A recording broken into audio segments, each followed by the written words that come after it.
Hey now, welcome to the WST post-game reaction. Michael Remis here in the host chair. Be joined by Connor Hrabchak in a second following the Winnipeg Jets 3-1 loss in Game 4 of their second round series. The Stars now lead the Jets 3-1 with a pivotal Game 5 here in Winnipeg on Thursday night at Canada Life Center. Connor, how's it going? How you doing tonight? Doing good, doing good. Glad to be here. I mean, yeah, another tough one. I feel like we can kind of just replay our game one recap where one of the Stars' top six forwards has a hat trick. The Jets, you kind of like their game for the most part. Jake Ottinger's great. Yeah, a lot of similarities in game one here in the game four loss. Yeah, we're going to lay it all on the line here in this post-game reaction video. And Nice. coming into the game, a lot of talk about lineups. Dallas getting Miro Heiskanen back. Would they go 11-7? And the Winnipeg Jets, no indication that they were going to have any lineup changes, but a little bit of, mind games taking place during warm-up. It appeared that Dallas was not going to go 11-7, and the Jets ran their regular line rushes.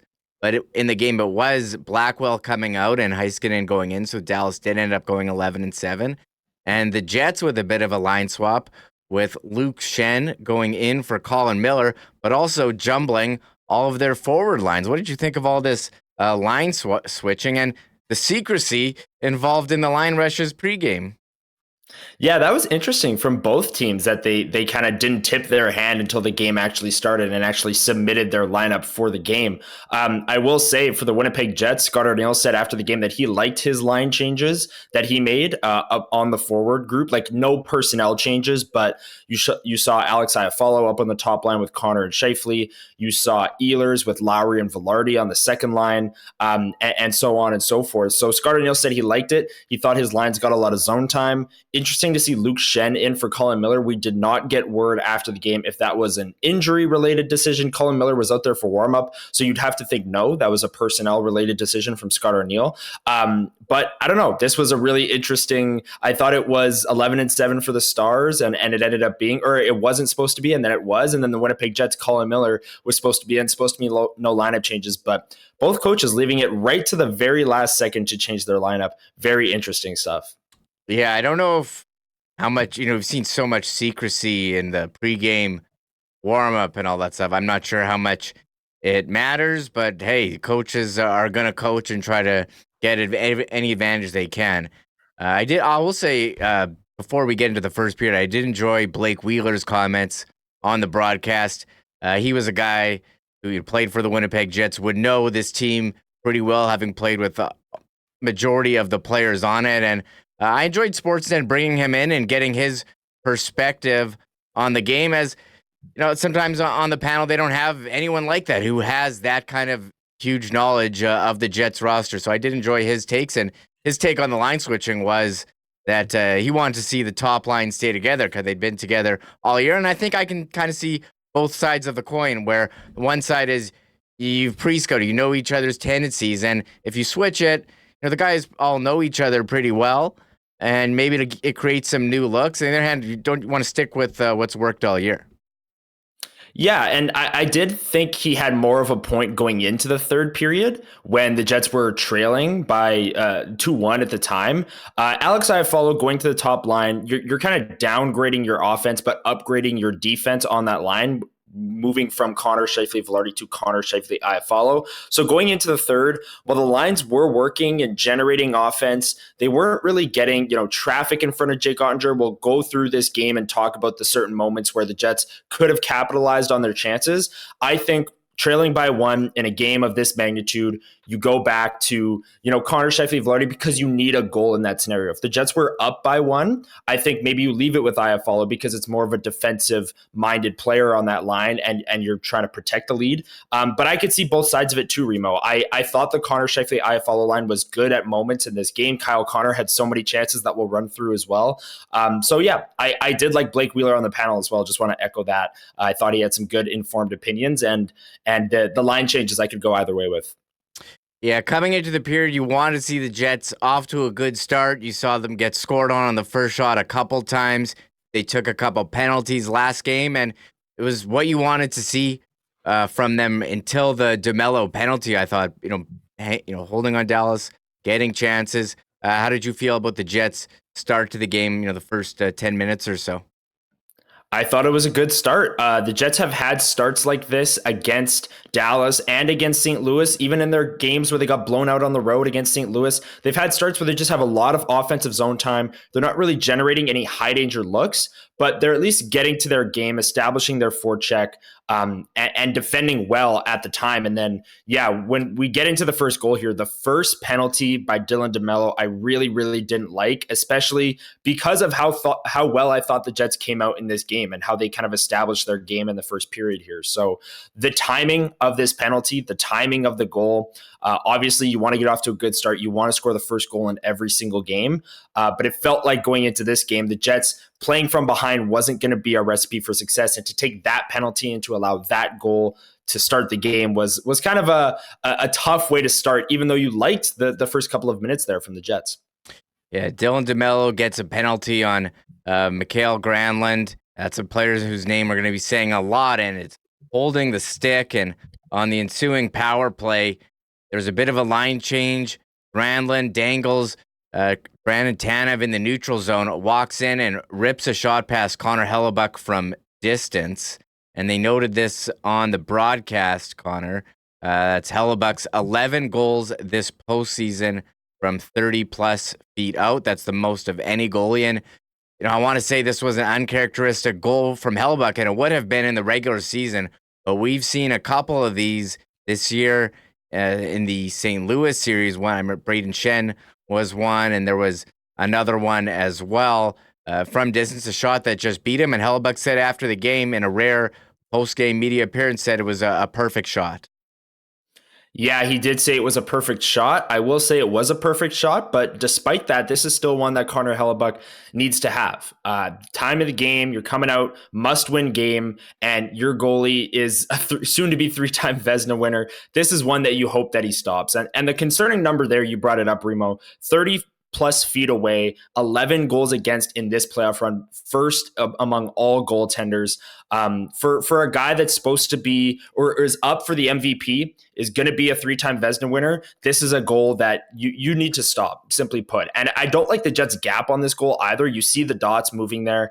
Granlund has too much time and space to really just walk right in. And I thought the Sportsnet panel broke it down well. Brandon Tanev misses on his check here and everyone has to retreat. I think they retreated a little bit too far, but still, I'll go back to it. This is one that Connor Hrabchak has to have. Start of the game, must win. Stakes are high, and it just beats him over the glove side there. Perfect shot or not, that's one that Hrabchak needs to have, in my opinion.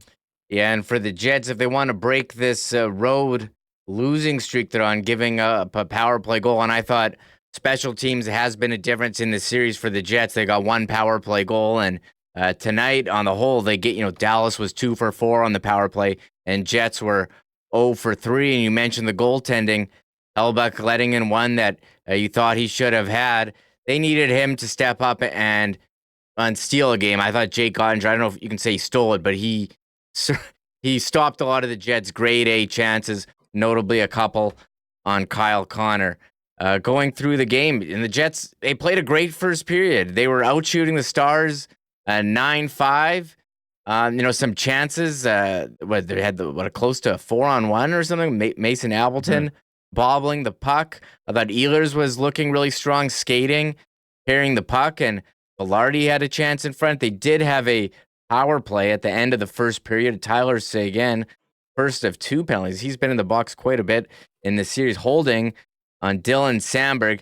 And you think, okay, the Jets, this top power play, it's got to get going, got to be the catalyst, because the 2 things the Jets have had during the regular season that they haven't had in this series are superior goaltending and the top power play in the league.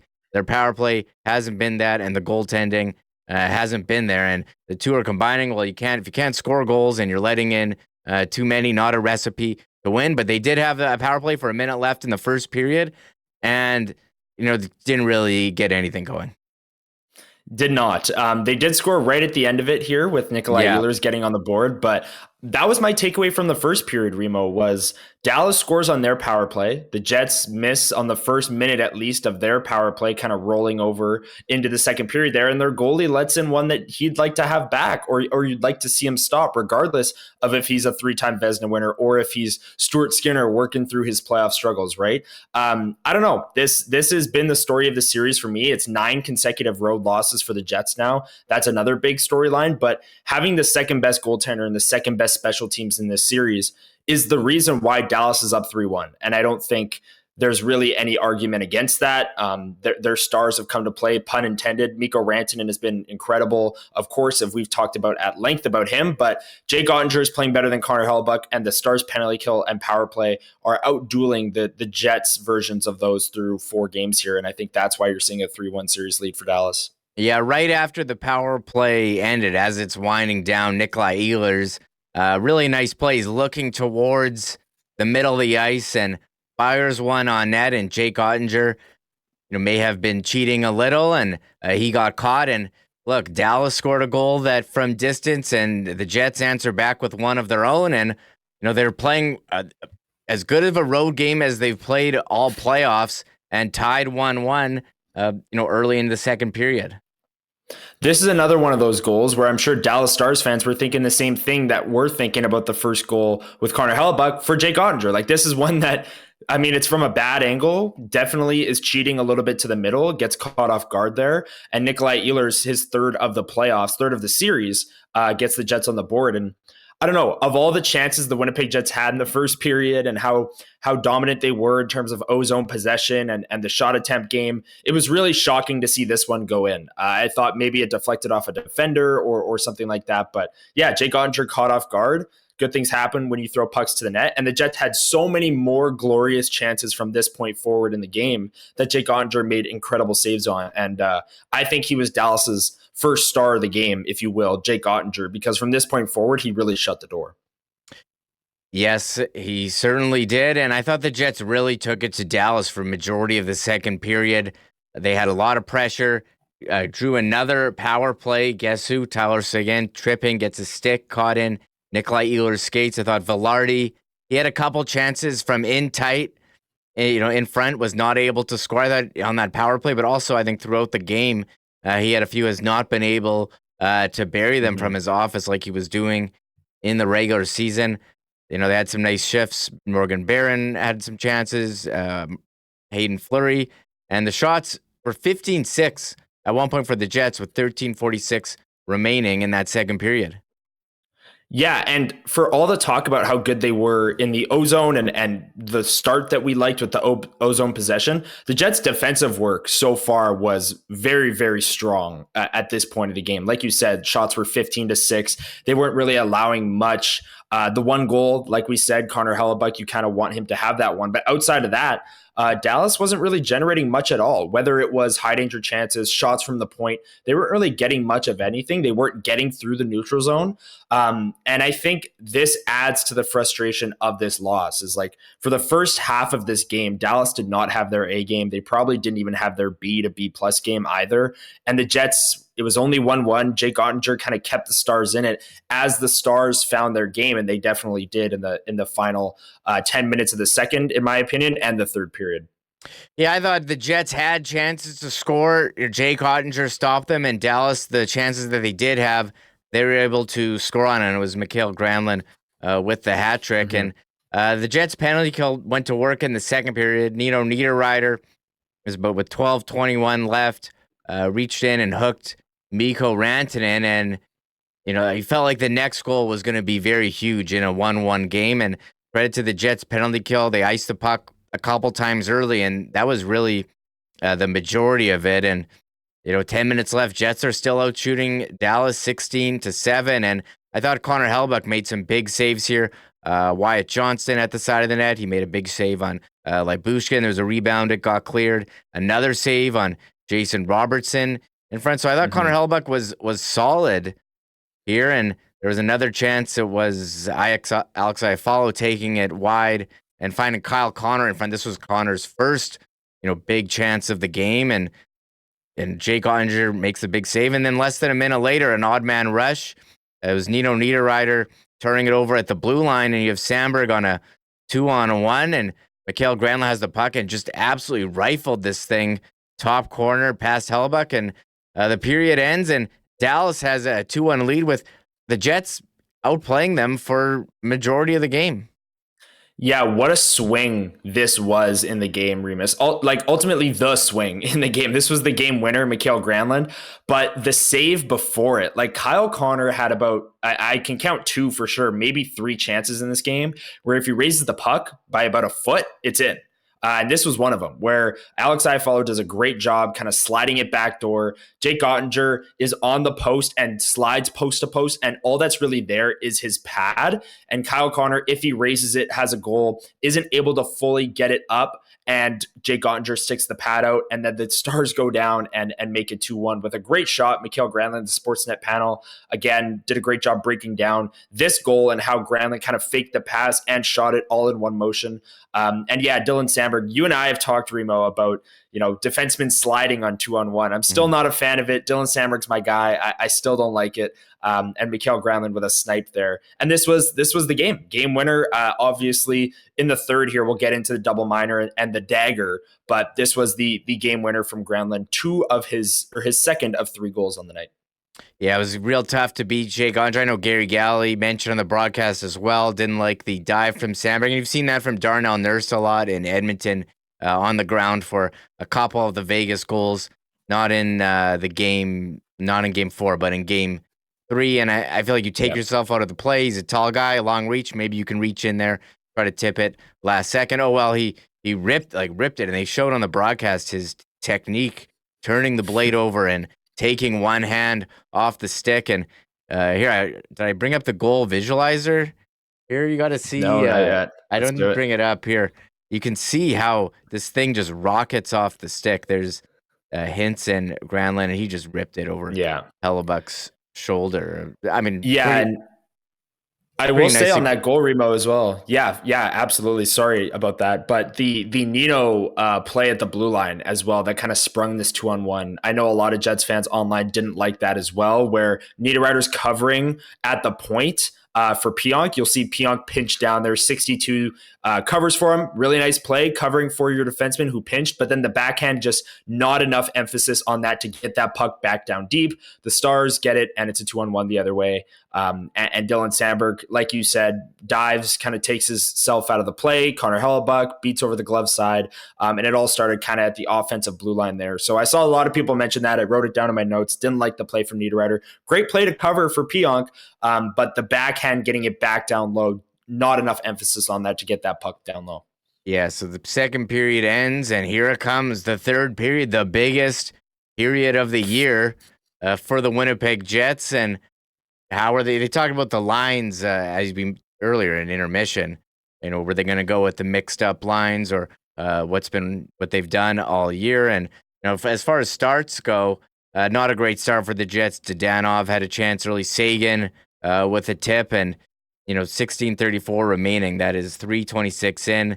The double minor for Hayden Fleury goes to swing at a puck that he had just overskated.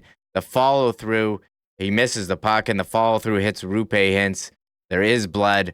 4-minute power play. So not only do you have to kill, you got to kill a power play or kill a penalty for 4 minutes. That's 4 minutes where you're down 2-1 that you are not going to score when there's 20 minutes left. That's a lot of the period. So this was certainly a tough one, and they did as good a job as they could to kill it. For 3 minutes and 57 of the penalty. They were able to kill it off. Brandon Tanev was laying out, blocking shots. And Kyle Connor did have the breakaway during this kill. This was the chance that they needed, and he was not able to raise the puck again into the pad. And I thought Hellebuck made some saves on Wyatt Johnson and Harley, but in the end, it was Sagan off the post to Heiskanen to Granlund, who just ripped this one-timer past Hellebuck with 3 seconds left. So three beautiful shots by Granlund for that hat trick. And another swing in the game where Kyle Connor, like I said, if you raise the puck by about a foot, It's a 2-2 game. And then the Stars come back down. And yeah, this was, and Scott O'Neill mentioned it after the game as well. I have it in my notes here. This was an incredible penalty kill for about 3.5 minutes of it. Then the final 30 seconds, Seguin hits the post. It goes back up to Heiskanen, like you said. Or is that Duchesne maybe that hits the post? Duchesne, anyways, sorry. Duchesne. Okay, no, all good. And then it gets to Granlund there, and just a perfect shot from the corner. But yeah, this was, I wrote it down in my notes too. Felt like the dagger, felt like a deflating moment where if you kill off this 4-minute double minor, that is such a momentum boost for your group because suddenly you just survived. You have new life with 12 minutes left, I think it was in the game, where you just killed off a double minor. But no, with 3 seconds left, Mikael Granlund from a relatively bad angle, but the Jets were scrambling, Hellebuck was scrambling, Heiskanen did a good shot fake at the point. So a lot on this penalty kill to like, and then the dagger with 3 seconds left in the PK as Mikael Granlund, and then the Jets had to sit through it. We talked about the Pavel Buchnevich one in the St. Louis series. There wasn't quite a big hat cleanup when Rantanen scored his hat trick in Winnipeg, but it definitely felt like the dagger when the Jets had to sit there for 5 minutes as every ice crew member was picking up hats off the ice. So it's 3-1 Dallas, and for a Jets team that's had trouble scoring on the road, Connor, coming into this game, and this is from Murat and The Athletic, outscored 22-7 total in the 4 previous road games, 18-4 at 5-on-5. They've scored 1 goal, and Jake Ottinger is shutting the door over and over. And, I don't think they had a lot of quality chances to score, maybe a couple scrambles. I thought they did have a power play. Jamie Benn had a roughing on Mark Scheifele. Really not a lot. They pulled the goalie, had a couple chances, and Dallas ends up winning the game 3-1. And game 5 here on Thursday with the Dallas. Dallas has a chance to close out the series. Yeah, Remo, just last thing on that game, and I'll ask your thoughts on this, but with 4 minutes and 51 seconds left, would you have pulled the goalie there, given how the power play has been playing in this series so far? I personally would have. Down 2, you get a power play. Like, I feel like that's the game if you don't score on that. I don't know. Yeah, I feel like sometimes when they have 6, maybe it confuses. They get confused on a 6-on-4. Actually, although, you know what? It's not like the power play was scoring anyways, so right. That's my point. Yeah. Do we may throw Lowry in front or something? I don't know who the next guy over the boards would be. Like Perfetti, I guess. What would how many perimeter guys do you need there? But anyway, but certainly would be an option. But yeah, that was the game there, and that was it. So as far as road games go, this was probably their best one of the playoffs. Still not good enough to score. They didn't get the better goaltending. They didn't get the better special teams. And Dallas capitalized on their chances, and the Jets had a couple great A's, and Ottinger shut the door. So I think they can hang their hat on and say, hey, we played a more complete game than previous, but it was still not good enough, and now they're 1 game away from elimination. Yeah, and I started off this episode by talking about the similarities between game 1. I think the only difference in this game is really the stakes of it. Like, I think the Jets, after game 1, we were saying a lot of the same things. Like, you can feel good about the way the Jets played, and one player on Dallas had a hat trick, and maybe there were some goals Connor Hellebuck would like to have back, and Jake Ottinger was incredible. And like, all of these things are the same from game 1. The only difference is the Jets were down 2-1 coming into this game, and it was a 0-0 series going into game 1. So the stakes were definitely higher for this one. Now this team's season is on the line Thursday night in Canada at Canada Life Center.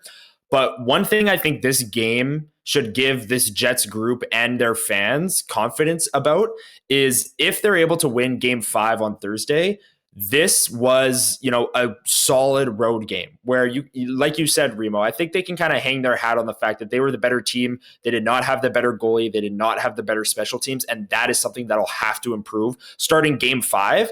But if this Jets team can keep up their good play at home and come back to Dallas for game 6, I think they didn't completely collapse in this game, which is a win. And I think something that they could take into game 6 if there is one. Obviously, they have to take care of business in game 5 first, in front of the Whiteout Canada Life Center, season on the line. Going to be an interesting one Thursday night. Yes, the Jets will have to lay it all on the line on Thursday night against Dallas. And Elliot Friedman did say after on the broadcast that of all the teams, down 3-1. He thought the Jets had the best chance, and I think winning 3 in a row against Dallas is very tough. But if you take it one game at a time, well, they can win at home for sure.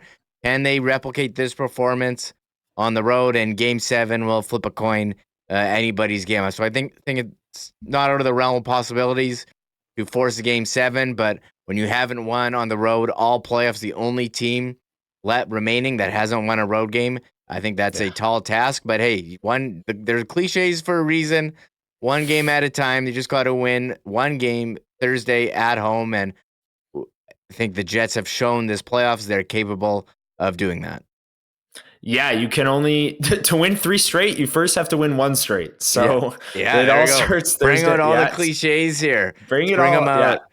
Let's lay it all on the line, Remo. Yeah. Let's propel our way to Thursday with Game 5, Canada Life Center. It's gonna be an interesting one to see how this group responds with their backs against the wall in a game with their season on the line. Are they playing nervous? Are they playing free? It's gonna be interesting to monitor the temperature of this Jets group in the first 10 minutes of Game 5. I thought you were going to say monitor the temperature of Winnipeg because it was 36 degrees today on May 13. And isn't there supposed to be snow later in the week? That's what people are telling me. So we'll be monitoring the temperature of the team. Winnipeg Sports Talk Daily, 1 p.m. live here on YouTube and podcast after, and measuring the temperature of the weather outside as well, leading into Thursday's game. So if you made it this far, thank you so much for watching. Thank you for listening, as it's been fun. Playoffs, this could be the second last one. Hopefully we have a couple more of these. I appreciate everyone who's watched. Hit the thumbs up button. Tells YouTube we're putting out some good content, and maybe we'll show it to some more people who might enjoy it. And of course, subscribe as well and turn on their notifications so it tells you when these come out and when we go live. So Connor, I think we've said it all here, right? Absolutely. I'm looking forward to Thursday, like I've said, and this was an interesting game, but I think it's going to get more interesting as this series goes along. See if the Jets make any tweaks to their lineup in a do or die game. It's going to be fascinating. For sure. So for Connor Hrabchak, I'm Michael Remis. This has been the WST post-game reaction.